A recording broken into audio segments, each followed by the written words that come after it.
제가 주보에 마가복음 10장 45절 말씀 기록해 드렸는데요. 우리 주님께서 당신이 이 세상에 오신 목적을 이 말씀에서 분명하게 선언하신 것입니다. 그래서 이 마가복음 10장 45절은 우리 주님의 뭐라고요? 비전 선언. 우리 어디 가면은 미션 스테이트먼트를 써놓잖아요. 우리 주님은 요 마가복음 10장 45절대로 사십니다.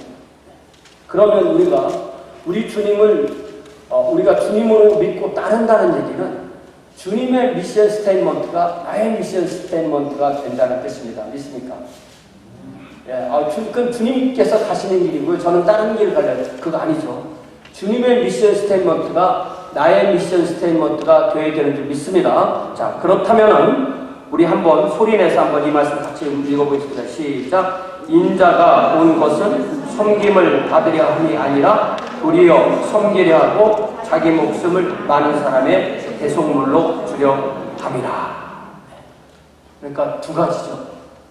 가장 중요한 두 가지 단어가 뭐냐면 섬김과 대속. 쭉 우리 인생을 쭉 버려놓으면 섬김이고 한 군데를 딱 모아놓으면 대속이 되는 것입니다. 우리 주님은 우리를 구원하시기 위해서 하나님께서 사람이 되셔서 우리와 똑같은 몸, 우리와 똑같은 정신, 우리와 똑같은 영혼을 가지시고 우리를 섬기시고 우리의 대속물이 되셔서 그의 목숨을 우리의 생명값으로 내어주셨습니다. 그래서 우리는 예수님의 피로, 예수님의 생명으로 하나님과 언약관계를 맺어서 하나님의 백성이 되었습니다. 우리 지난 주일에 이어서 오늘 창세기 15장 12절부터 21절 말씀에서 하나님께서 아브라함과 맺은 언약이 우리와 어떤 연관이 있는지 다시 오늘 아브라함과 하나님의 언약 두 번째 말씀 보도록 하겠습니다. 12절을 보세요. 12절을 보니까 이미 시간이 해가 질 때가 되었다고 했어요. 자, 해가 진다는 건 뭡니까? 해가 딱 산이든 또 지평선이든 뭐 바다든 해가 맨 밑에 부분에 딱 없어지기 시작해서 맨 위에 게 다 완전히 없어졌을 때 그때 해가 진 거예요. 그죠? 그래서 이스라엘 사람들은요, 특이하게도 하루의 시작이 언제냐면 해가 딱 지면 그때 하루의 시작이에요. 그러니까 해질 때니까 하루의 시작인 거죠. 우리가 요 창세기 15장을 우리가 한번 복기를 해보겠어요. 여러분 창세기 15장을 펴시고요. 창세기 15장에 보면은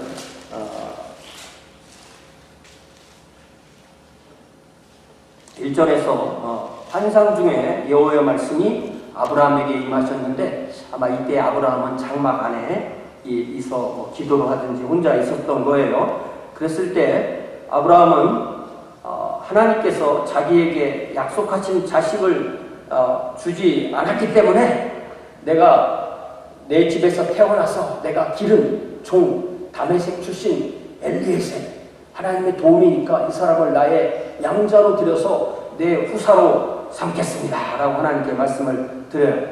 하나님의 뜻은 그게 아니거든요. 우리가 가끔 하나님과 이렇게 소통의 문제가 일어나는 경우가 있어요. 근데 아브라함과 하나님 사이에 이 소통의 혼선의 가장 근본적인 문제는 아브라함이 하나님의 말씀을 듣긴 들었는데 뭔가를 빼먹고 들은 거예요. 하나님께서는 이 땅을 너의 씨에게 주리라 라는 말씀은 하시는데 그걸 분명히 믿었는데 하나님은 딱 뭘 빼먹고 말씀하시냐면은 언제 준다는 얘기를 안 하십니다. 그런데 아브라함은 언제 준다는 얘기를 안 하셨고 준다고 하셨으니까 이때쯤 되면 주시겠지 하고 생각을 하는 거예요. 누구 생각이에요? 아브라함 생각이지. 자기 생각이지. 그런데 하나님께서는 그렇지 않은 것입니다. 자, 그래서 3절에 보니까 아브라함은 마치 하나님께 문제가 있다면서 하나님께 따지듯이 주께서 자기가 얘기 못 나놓고 뭐라고 말해요? 주께서 내게 씨를 주지 아니하셨으니 내 집에서 길러낸 자가 내 상속자가 될 것이니이다. 그렇게 말해요. 하나님은 아브라함을 한 대 때려주시지도 않고 꾸중도 안 하시고 4절에 보니까 단호하게 뭐라고 말씀하세요? 그 사람은 네 상속자가 아니다. 네 상속자는 네 몸에서 날짜라. 자기는 나이는 먹어가지 부인은 임신을 못하지. 그런 상황에서 하나님은 아브라함의 몸에서 태어난 아들만이 그의 상속자가 된다는 거예요. 아브라함의 몸이라는 뜻은요, 아브라함만 의미하는 게 아니라 사례까지 함께 포함하는 거예요. 왜요? 부부는 한 몸이니까. 아브라함에서 몸에서 난다는 것은 아브라함과 사례 사이에서 태어난다는 뜻입니다. 그리고 하나님은 그렇게 말씀하신 뒤에 그 아브라함을 데리고 밖으로 나갔어요. 텐트 밖으로 나가셔서 사방 하늘이 보이는 아주 좋은 장소로 아브라함을 데려다 놓으시고 아브라함한테 그 칠흑 같은 깜깜한 밤에 하늘을 보라가시면서 하늘의 별을 한번 세보라고 해요. 저 같은 세보라고 하면 100가지는 했을 것 같은데 아브라함 얼마나 샜나 그래. 세다가 못 세죠. 왜냐하면 무수하니까 셀 수가 없습니다. 그럴 때 하나님께서 뭐라고 말씀하시냐면 네 자손도 저 하늘의 무수한 별처럼 무수해지리라. 여러분 그거 아세요? 은하수는 우리가 보면은 그게 구름처럼 보이잖아요. 그게 다 별입니다. 셀 수가 없는 것입니다. 그러니까 아브라함 지금 뭔 생각하고 있어요? 아들 하나만 달라는 거예요. 아들 하나만 달라고. 하나님은 뭐라고 하세요? 하늘의 무수한 별처럼. 누가 잘못한 거예요? 누가 잘못한 거예요? 아브라함 뭐예요? 아브라함은 우리가 정죄할 수 있습니다. 아브라함 잘못됐다고 할 수 있어요? 아브라함 뭐예요? 아니 하나를 줘요. 그 다음부터 주시는 거죠. 하나를 주세요. 하나를. 하나님 뭐라고 말씀하세요? 나는 무수하게 주겠다. 그러니까 최소한 아브라함의 스케일하고 하나님의 스케일은 비교 자체가 안 되는 거예요. 왜? 사람은 무한하고 하나님은 무한하시니까 이게 스케일 자체가 비교가 안 되는 것입니다. 그러면 하나님께서 이런 약속을 해주셨을 때 아브라함은 그 약속을 비현실적이고 허황된 약속처럼 그렇게 들었을까요? 그렇지 않습니다. 아브라함은 이 15장 6절을 보니까 아브라함은 하나님께서 그 약속을 주셨는데 그 약속이 도대체 어떻게 이루어질지는 모르지만 하나님이 그렇게 하신다니까 하나님을 믿으니까 하나님의 약속도 믿고 하나님의 말씀도 믿고 하나님의 능력도 믿은 거예요. 자기를 믿은 게 아닙니다. 네. 약속이 어떻게 실제로 이루어질지 몰라도 자신의 능력이 아닌 하나님의 능력을 믿었기에 우리 오늘 부른 첫 번째 찬양, 그 찬양이죠. 그의 믿음을 하나님께 줄 수 있는 거예요. 우리가 신앙생활한다, 믿는다라는 것은 나를 믿는 게 아니라 하나님을 믿는 겁니다. 나를 믿는 거는 신념이라고 해요. 신념은 나를 믿기 때문에 나는 피조물이기 때문에 신념이 강한 사람은 우상숭배자예요. 믿습니까? 왜? 신념은 뭘 믿는 거예요? 나를 믿는 거고 나는 피조물이고 피조물을 믿으면 뭐예요? 그 우상숭배죠. 신념은 우상숭배입니다. 그래서 창세기 15장 6절에 보니까 아브라함의 믿음과 아브라함이 얻은 일을 아브라함이 하나님을 믿으니 여호와께서 이를 그의 의로 여기셨다고 그랬어요. 우리가 아브라함을 부를 때 믿음의 조상 아브라함 이렇게 부르는데 아브라함이 믿음의 조상인 이유는 뭐냐면 모든 바른 믿음 우리가 가진 그 믿음이 바른 믿음이라면 아브라함이 하나님을 믿은 것과 똑같은 그 아주 근본 성격이 같은 부분이 이렇게 일치된다는 뜻입니다. 아브라함이 하나님의 말씀과 하나님의 능력을 믿음으로 하나님을 믿었습니다. 아브라함은 자신을 믿은 게 아니에요. 자신을 보면 희망이 없습니다. 우리도 우리 자신을 믿는 것이 아니라 하나님을 믿음으로 하나님께서 주시는 의를 받아들여서 우리가 하나님 안에서 의인이 되고 하나님의 자녀가 되고 하나님의 백성이 됐어요. 그러시기 위해서 하나님 우리에게 낮게 오셨어요. 아브라함에게 낮게 오셨듯이 하나님이시고 하나님의 아들이신 우리 주님께서 우리에게 낮게 오셔서 사람이 되셔 오셔서 우리에게 복음을 완성해 주시고 우리가 그 예수님을 믿으면 우리가 하나님의 의를 우리의 의로 삼고 하나님의 자녀가 되는 그 놀라운 역사가 하나님의 백성이 되는 것입니다. 우리를 하나님 앞에 설 수 있게 하는 것. 그러니까 하나님은 하나님에서 우리 피조물이기 때문에 동등한 건 아니에요. 그러나 하나님이 하시는 일에 우리가 카운터파트가 되도록 우리를 세우시는 그것이 바로 하나님의 복음이고 그 복음 안에서 우리는 의로워지는 것입니다. 그랬을 때 창세기 15장 7절에 보니까 이제 하나님은 아브라함에게 약속의 말씀을 또 주시는데요. 나는 이 땅을 너에게 주어서 소유를 삼게 하려고 너를 갈대아 우르에서 이끌어낸 여호와다. 그러니까 하나님께서 아브라함을 갈대아 우르에서 이끌어서 가나안으로 오게 하신 이유는 그와 그의 후손에게 가나안 땅을 주셔서 그들을 하나님이 다스리는 왕국의 백성으로 만들고자 하십니다라고 7절에 앞으로 한 1000년 후에 있을 것까지 다 한꺼번에 모아서 요약해서 딱 말씀해 주시는 거예요. 그러니까 이 말씀을 듣고 8절에 보니까 아브라함이 뭐라고 해요? 주 여호와여, 내가 이 땅을 소유로 받을 것을 무엇으로 알리니까?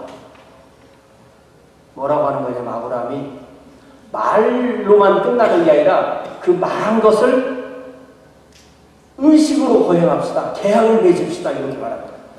네. 이게 이 남자들이 여자의 마음을 얻으려면 사랑한다는 말만 해서는 안 되고 그 말에 그 증거가 되는 뭐 반지를 주든 뭐 선물을 주든 뭘 줘야 되는 거잖아요. 그죠? 그러니까 아브라함도 하나님께서 말씀을 해주시니까 그 말씀한 것을 의식으로 어떤 계약으로 맺읍시다라고 그렇게 청원을 드리는 것입니다. 아브라함의 몸에서 태어나는 아들만이 그의 상속자가 된다는 이러한 약속을 받고 어떤 확실한 언약을 그 아들이, 그 자녀들이, 그 후손들이 이 땅을 얻을 것이라는 것을 한번 의식으로 나한테 보여주세요. 그러니까 하나님께서는 그래? 그러면 재물을 준비해. 5가지 재물을 준비해. 암소, 또 암염소, 순양, 이 3가지는 3년 된 거로, 그리고 집비둘기 새끼, 산비둘기 새끼 이렇게 준비해.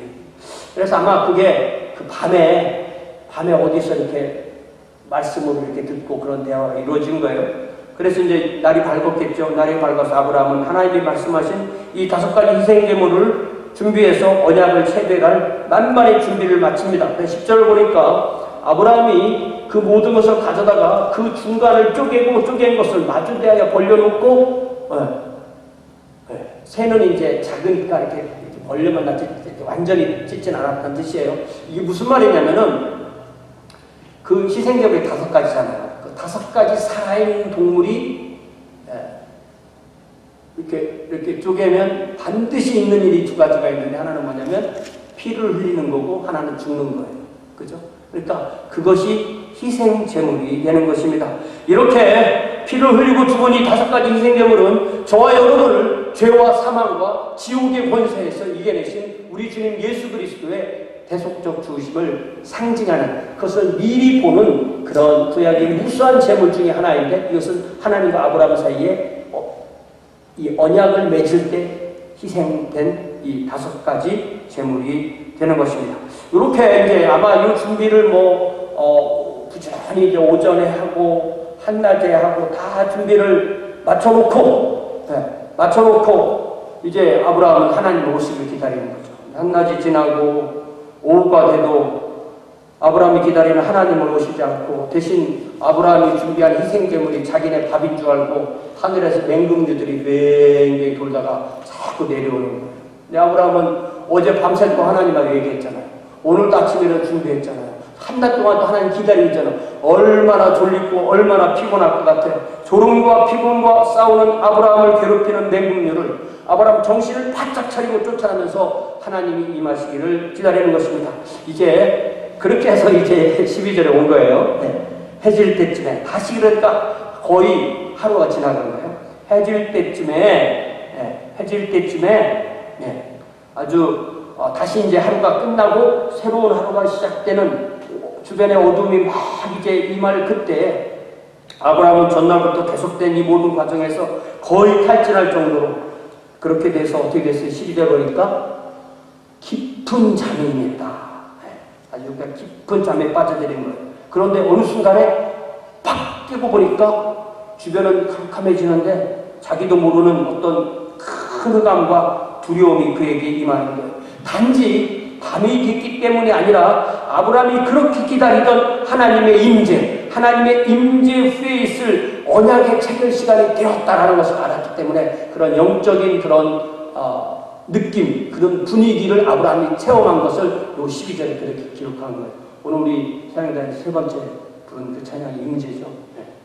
그런 겁니다. 자, 이제 13절에 하나님께서 아브라함에게 말씀하세요. 자, 이게 그 시대에 어떤 주종 언약이나 쌍방 언약이나 무슨 언약을 맺을 때는 반드시 있어야 될 구성 요소가 있는데, 첫 번째는 언약을 맺는 당사자가 있겠죠. 또 언약의 내용이 있겠죠. 언약을 드릴 때 언약을 함께하는 희생제물이 있겠죠. 그 다음에 언약의 식을 실제로 체결하는 의식이 있겠죠. 그 의식이 끝난 후에 함께 그 희생제물로 음식을 먹는 요 5가지 요소가 언약에 있는 요소예요. 그럴 때 하나님과 아브라함 사이의 언약은 제가 지난주에 말씀드린 대로 평등 언약이 아니라 주종 언약이죠. 어떤 면에서 하나님과 아브라함의 언약은 하나님의 일방적이고 무조건적인 약속이기 때문에 하나님의 일방적이고 주권적 사역이 강조됩니다. 그러니까 하나님께서 성경에 나오는 사람과 맺으시는 많은 계약이, 많은 언약이 니들이 어떻게든 나는 내일 한다 이런 게 아니에요. 많은 부분은 내가 너희를 선택하기 때문에 너희는 내가 준 율법을 잘 지켜라, 지키면이라는 그 조건이 붙은 경우가, 인간의 복종 의무가 붙은 그런 쌍방 언약이 많지만, 이번 케이스에서는 아브라함 네가 어떻게 하면 이런 게 없어요. 그냥 하나님께서 일방적으로 이렇게 해 주시겠다는 것입니다.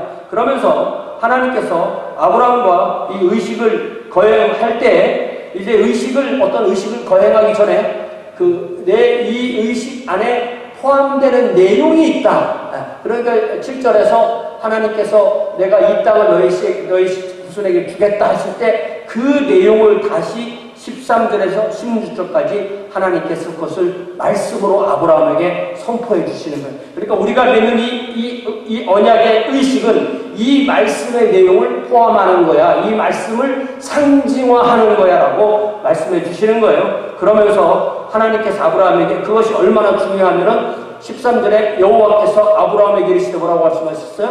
너는 반드시 알라.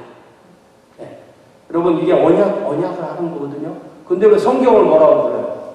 구약, 신약 하잖아요. 구약이 뭐예요? 오래된 언약, 새로운 언약. 그러니까 우리가 하나님의 말씀을 열심히 읽는 이유가 뭐예요? 하나님이 우리가 맺으신 언약이니까 그것을 우리가 분명히 알아야 되기 때문에 말씀을 읽기도 하고, 말씀 듣기도 하고, 성경 말씀 듣기도 하고, 성경 공부하기도 하고, 또 묵상하기도 하고, 암송하기도 하고, 나누기도 하고, 또 그 말씀에서 또 깨달은 대로 그대로 준행하기도 하는 그런 삶을 살게 되는 것입니다. 왜냐하면 그렇게 하면서 하나님께서 예수님 안에서 우리와 맺은 언약이 무엇인지를 우리가 분명히 알고 그대로 살라고 명령하셨기 때문입니다. 자, 그러면 아브라함이 분명히 알아야 하는 그 언약의 내용이 무엇일까요? 첫 번째,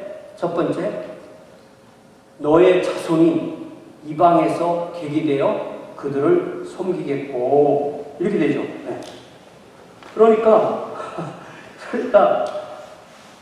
이 놀랍지 않습니까? 아브라함은 지금 뭔 생각하고 있다고 했어요?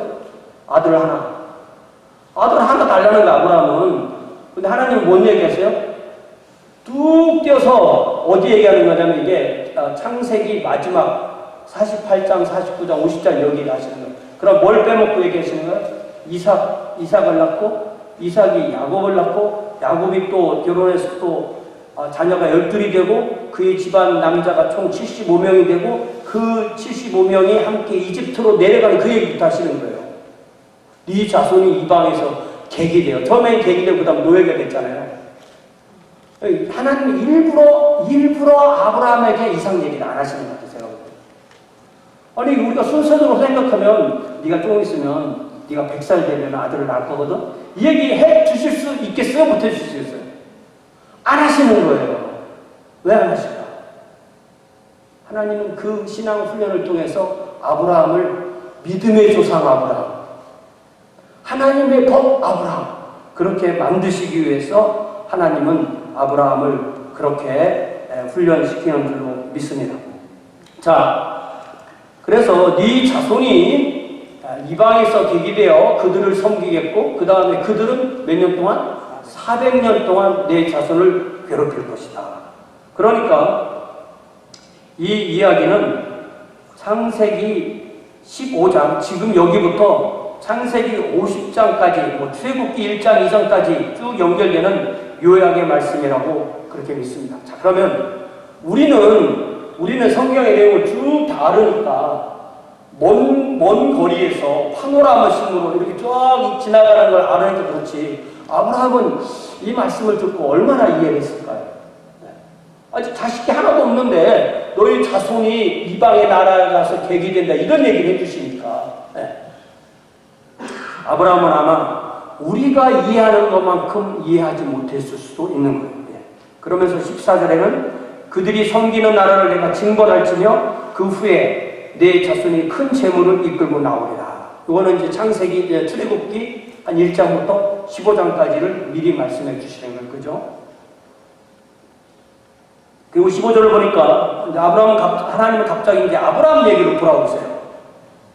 잘 보면 아브라함이 15절에 너는 장수하다가 평안히 조상에게로 돌아가 장사될 것이다 라고 하셨는데, 이 말씀을 잘 보면 7절에서 이 땅을 너에게 줘 소유를 삼게 하시겠다는 의미가 무슨 뜻인지 잘 알 수 있을 거예요. 봐봐요. 12장 7절에서는 이 땅을 네 자손에게 준다고 하시고, 13장 15절에서는 보이는 땅을 내가 너와 내 자손에게 준다고 하고, 또 이 15장 7절에서는 너에게 준다고 했는데, 잘 보면 너에게 준다는 것은 네 안에 있는 자손들에게 준다는 거예요.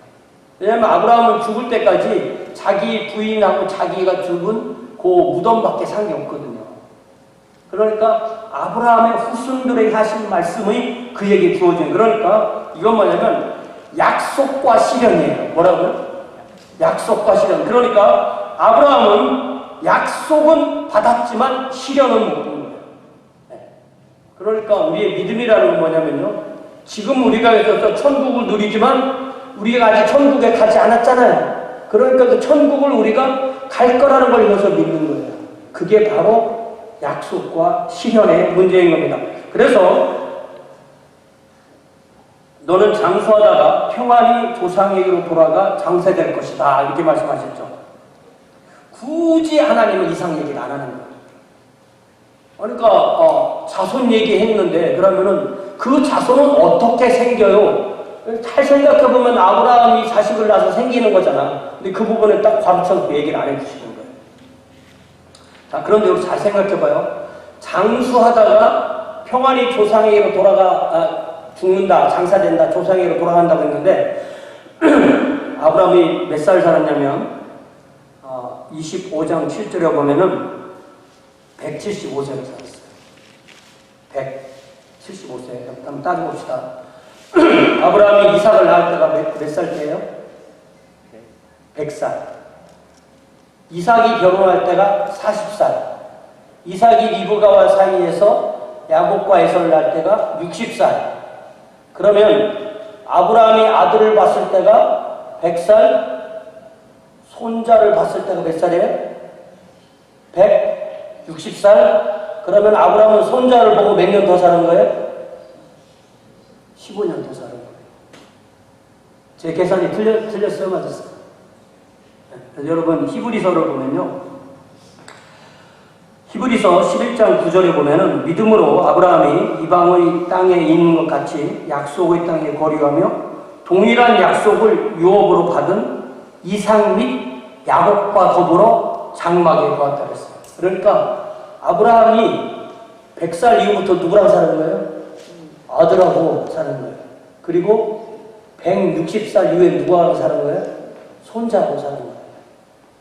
야곱과에서 손자하고 몇 년 두고 또 15년. 그러니까 나도 손자하고 살 날이 올라나?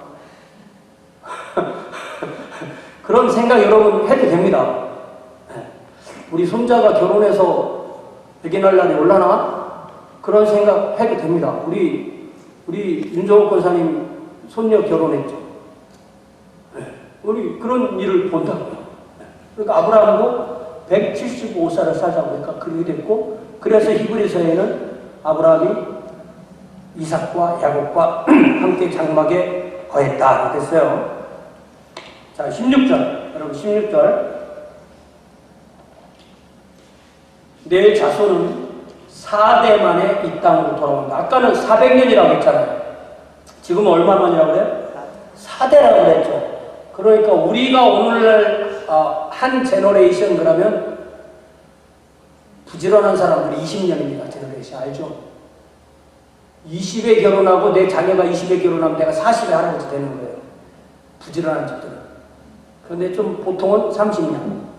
20, 30년이 이 제너레이션. 저는 제너레이션이 30년인 줄 알았는데 찾아보니까 20년이래요. 그걸 제가 처음 알았어요.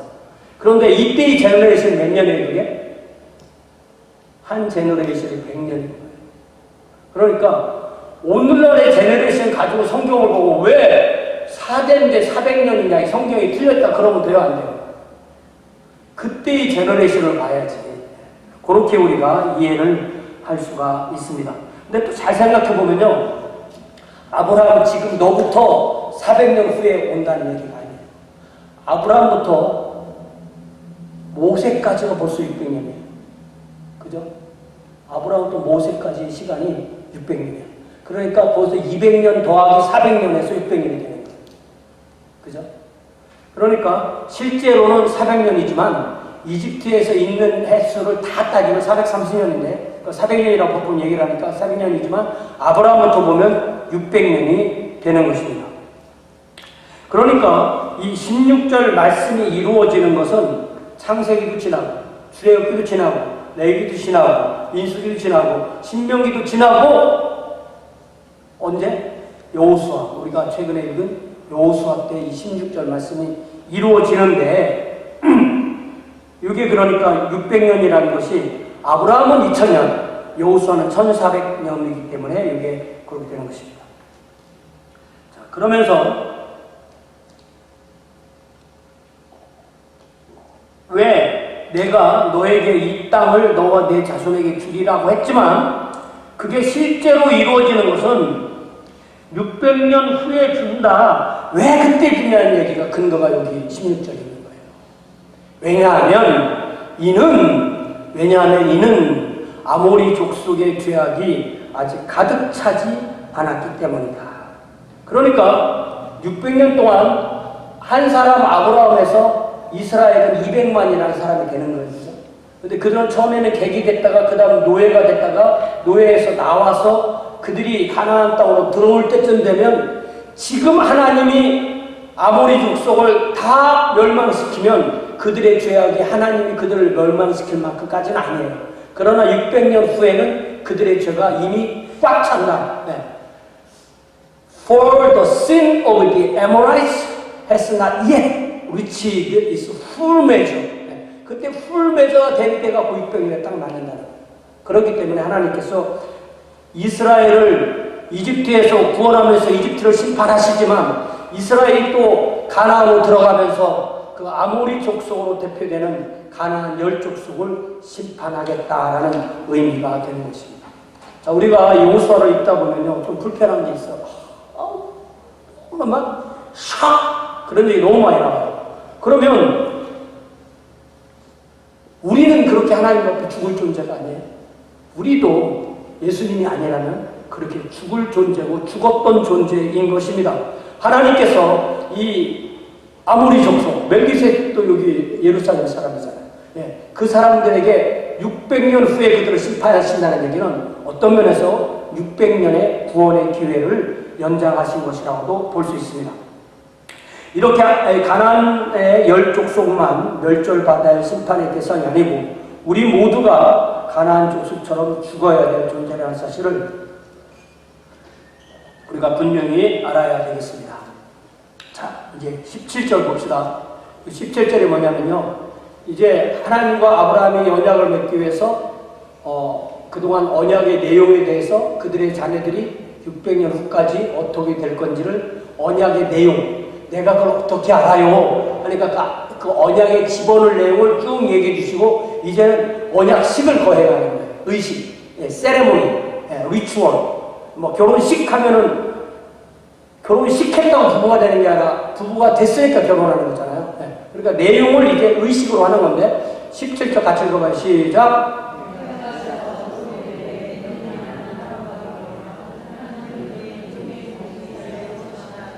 하나님은 어디 계세요? 하나님은 어디 계세요? 그러니까 하나님이 이번에는 뭘로 임하신 거냐면 불로 임하신 거예요. 불이 뭐냐면 큰 그 용광로 같은 화롯불, 큰 화로가 있고 그 화로에서 또 횃불이 하나가 나와가지고 그 아브라함이 쪼개서 벌려놓은 그 고기 사이로 횃불이 고기들을 태우면서 쫙 지나가는 거예요. 하나님이 불로 임하시면 여러분 어떻겠어요? 다 죽는 겁니다.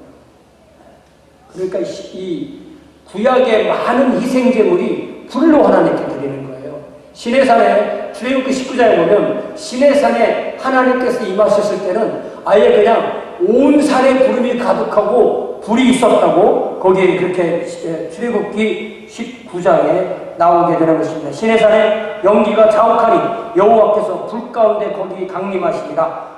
그 연기가 온기가며 연기같이 떠오르고 온 산이 크게 진동했다. 그러니까 지금 하나님이 아브라함과 언약을 맺으니까 아브라함이 볼만한 그런 화로를 준비하시고 아브라함이 볼만한 그런 횃불을 준비하셔서 그 횃불이 쫙 지나가면서 희생제물을 태우게 했는데 이제 600년 뒤에 모세가 이스라엘 백성을 시내산에 데리고 왔을 때에는 그 모든 200만이 그 불을 다 봐야 되니까 시내산의 그 모든 것을 볼 수 있도록 그렇게 임하게 된 거예요.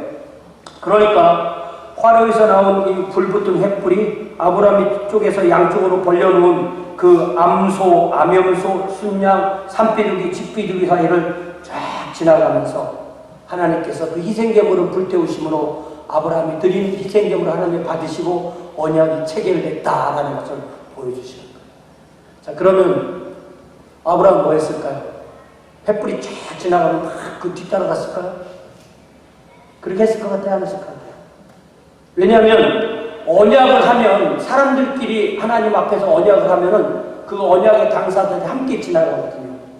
근데 여기서 여기 17절에서 아브라함이 지나갔을 것 같아요? 안 지나갔을 것 같아요? 일단 지나갔다는 말이 없잖아요. 그죠? 여러분 예레미야 한번 찾아봐요. 예레미야 35장. 이거는 예레미야 35장 18절에 보면은 하나님 앞에서 사람들끼리 맺는 계약 내용이 나오는데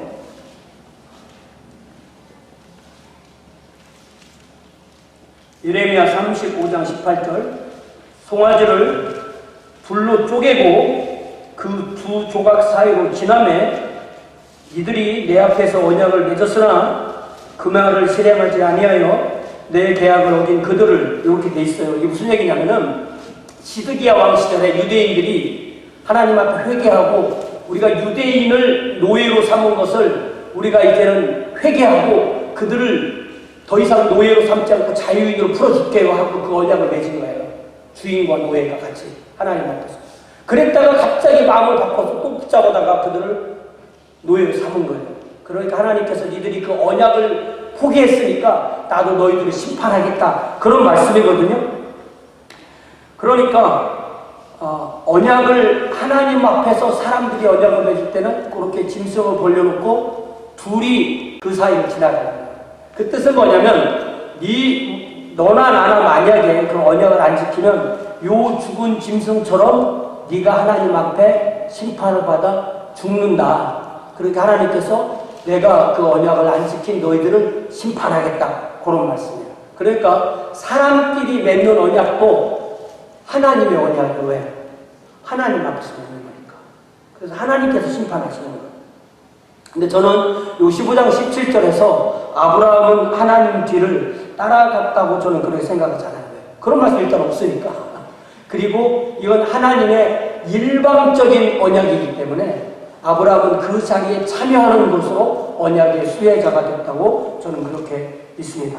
이제 18절부터 21절까지는 하나님과 아브라함 사이에 언약이 체결된 후에 그 언약을 비준하는 말씀이에요. 그러니까 무엇을 다 하고 끝나고 또 이렇게 뭐 부록처럼 이렇게 비준 그 언약이 이렇게 된 거다. 다시 한번 요약해서 말씀해 주시는 건데 18절 보니까 그날에 여호와께서 아브라함과 더불어 뭘 세웠다고 했어요? 언약을 세웠다. 근데 제가 지난주에 저도 모르고 여러분도 모르는 히브리어를 얘기해 줬는데 그게 뭐냐면 언약을 맺다. 우리는 언약을 세운다. 언약을 맺다 하는데 그것을 히브리 사람들은 언약을 자른다고 하는 거예요. 네.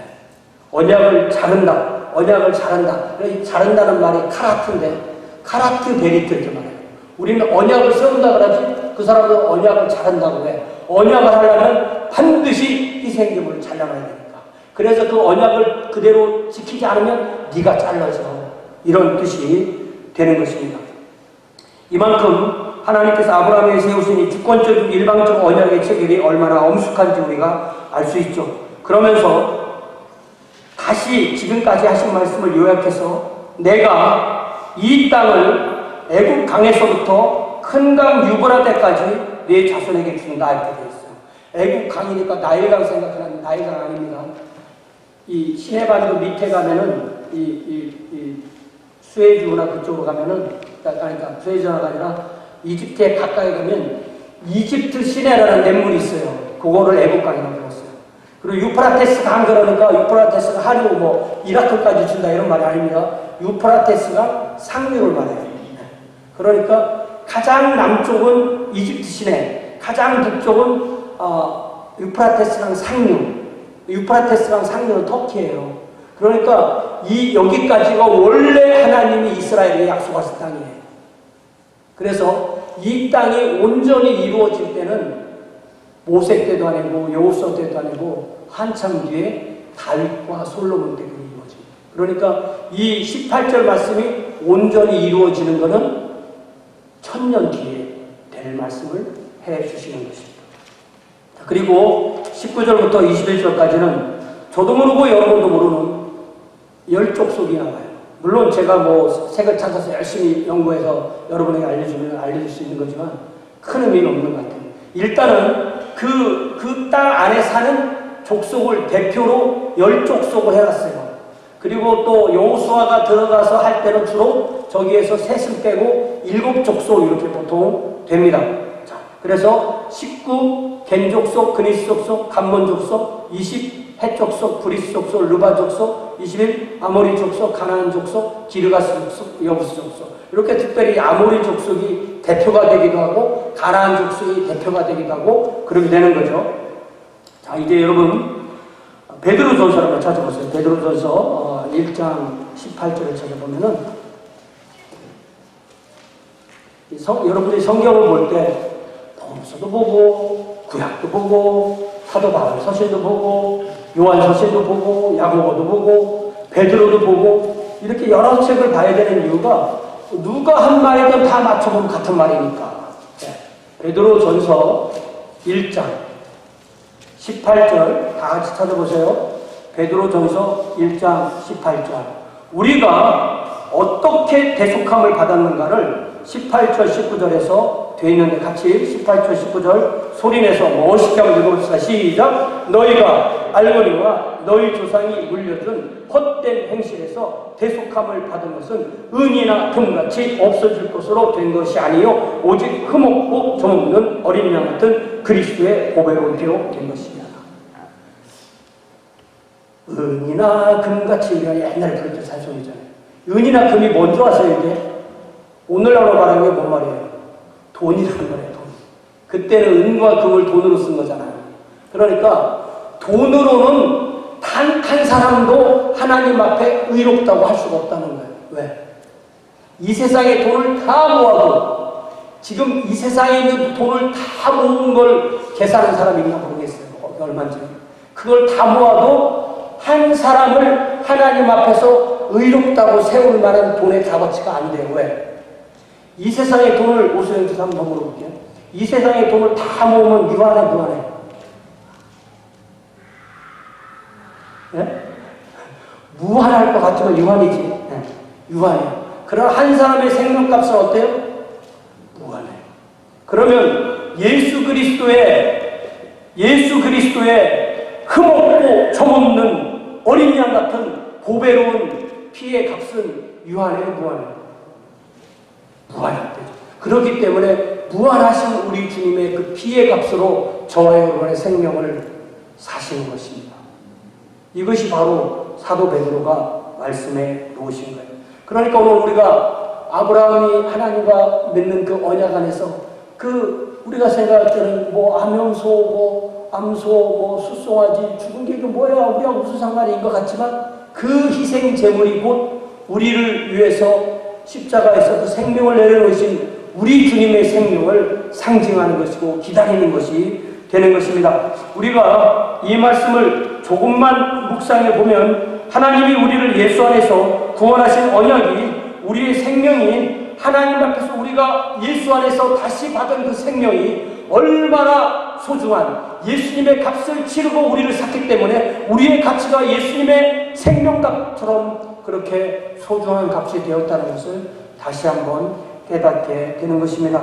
이제 2024년도 사순절 제4절을 맞이하면서 이 한 주도 우리를 구원하시기 위해 서리신 주님의 보혈을, 그 사랑을, 그 은혜를 생각하면서 주님 앞에 함께 반주에 맞춰서 함께 기도하겠습니다.